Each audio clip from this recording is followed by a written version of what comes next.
Your Excellency, the Deputy President, Honorable Rigiji, the truthful man, the education fraternity around the church, thank you so much for coming to grace this day. And Your Excellency, the one thing that I want to say is that the presidency is the symbol of national unity. And Mr. President, there is no any other place that you can find Kenya seated together more than where we are seated today. Because this being a national school is a combination of all Kenyans in this school. And Mr. President, if there is a place you will see Kenya, it is here. This is a school where you meet Kenya. These girls know no religion. These girls know no tribe. These girls are just Kenyans. And so, Mr. President, my only one cry as a mother and a woman leader in this country is that this Kenya is lacking infrastructure, enough infrastructure. They need more classes. They need more dormitories. And above all, Mr. President, there is a strong cry for an administration block.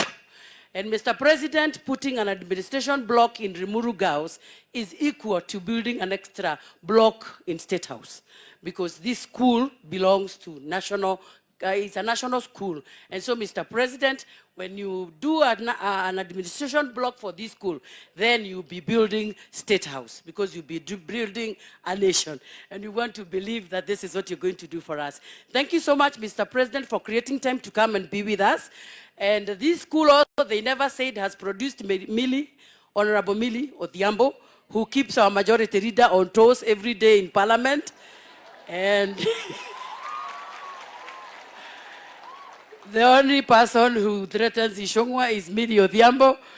And I want to believe that this school is going to produce more of the same girls. And finally, Mr. President, I would want to say I'm a mother of teenagers. And anytime things get nasty in the house, like any other mother, I also get nasty. And I tell them, tunafunga hizo simu, hakuna kuangalia simu, hakuna TikTok. And my girl, who is only 18, keeps telling me, nitahama kwa hii nyumba.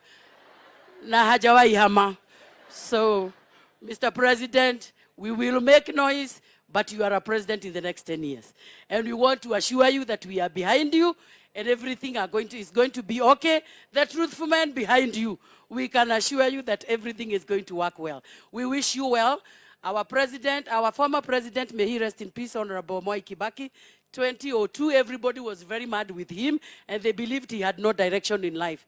But 10 years later, we kept crying that he would come back. So we really want to believe that after this noise, you give us an assurance to rejoice. So, Mr. President, welcome again to Kiambu County.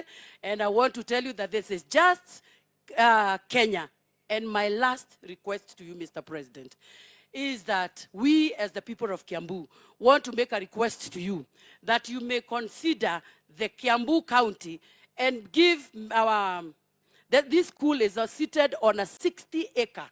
Maybe you could give us a class, a CDF class through the MP here, so that we can still have a number of students from this area, so that they can also enjoy coming into Kenya, also with the rest of the Kenyans. So if we could give a class to the MP for this area, so that he can also accommodate the qualified, not the unqualified, the qualified girls in this county of Kiambu, Mr. President, we shall forever be grateful. May God bless you.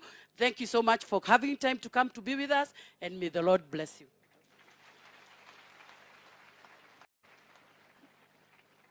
Asante.